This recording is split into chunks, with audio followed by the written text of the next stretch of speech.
খুলনা প্রকৌশল ও প্রযুক্তি বিশ্ববিদ্যালয় ক্যাম্পাসে এই মুহূর্তে আছেন প্রতিনিধি আশরাফুল ইসলাম নূর, তার সঙ্গে যুক্ত হচ্ছে। নূর, আশা করি শুনতে পাচ্ছেন। নূর, এই মুহূর্তে ক্যাম্পাসের কি অবস্থা দেখছেন আপনি?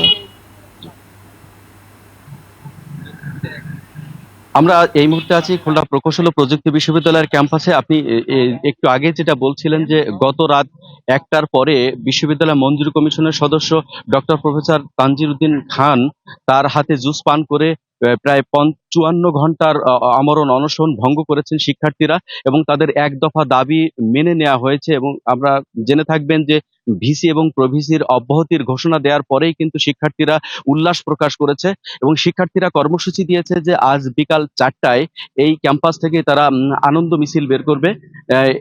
ইতিমধ্যেই কিন্তু শিক্ষার্থীরা হলগুলোতে আসতে শুরু করেছে। আমরা শিক্ষক সমিতির নেতাদের সাথে কথা বলে জেনেছি যে তারা শিক্ষক সমিতির নেতৃবৃন্দ এসে বৈঠক করে তাদের পরবর্তী করণীয় সিদ্ধান্ত প্রেস ব্রিফিং করে জানাবেন। আর শিক্ষার্থীরা বিকাল ৪টায় তারা আনন্দ মিছিল করেই কিন্তু তাদের প্রতিক্রিয়া ব্যক্ত করবেন আনুষ্ঠানিকভাবে। আমরা দেখতে পাচ্ছি যে ক্যাম্পাসে কিন্তু শিক্ষার্থীরা ইতিমধ্যে আসতে শুরু করেছে। আর ঘটনার সূত্রপাত কিন্তু ঘটেছিল ১৮ ফেব্রুয়ারি। ১৮ ফেব্রুয়ারি একটি রাজনৈতিক দলের লিফলেট বিতরণকে কেন্দ্র করে বহিরাগতদের সাথে কুয়েট শিক্ষার্থীদের সংঘর্ষের ঘটনা ঘটে। সেই সংঘর্ষের জের ধরে কিন্তু দফায় দফায় বিভিন্ন কর্মসূচি দিয়েছিল। সেই ৬ দফা কর্মসূচি থেকে গত এরা এক দফা কর্মসূচি এবং সর্বশেষ চূড়ান্ত পর্যায়ে এসে আমরণ কর্মসূচিতে এসে ভিসির পদত্যাগের দাবিতে অনড় ছিল। আমরা জানি যে গতকাল এসেছিলেন এখানে শিক্ষা উপদেষ্টা, বিশ্ববিদ্যালয় মঞ্জুরি কমিশনের তদন্ত কমিটির ৩ সদস্যের একটি টিম এসেছিল।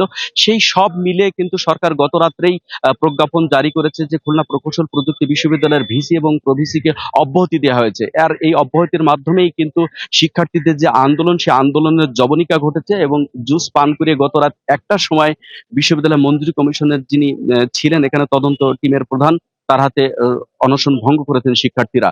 আর বিকাল ৪টায় কিন্তু শিক্ষার্থীদের একটা বড় জমায়েত হবে বলে শিক্ষার্থীদের সাথে কথা বলে জানতে পেরেছি আমরা। কুয়েট দুর্বার বাংলার সামনে থেকে এই ছিল সর্বশেষ। আফিফা। আশরাফুল ইসলাম নূর, আপনাকে ধন্যবাদ। দর্শক, খুলনা থেকে আমাদের সঙ্গে যুক্ত হয়েছিলেন প্রতিনিধি আশরাফুল ইসলাম নূর।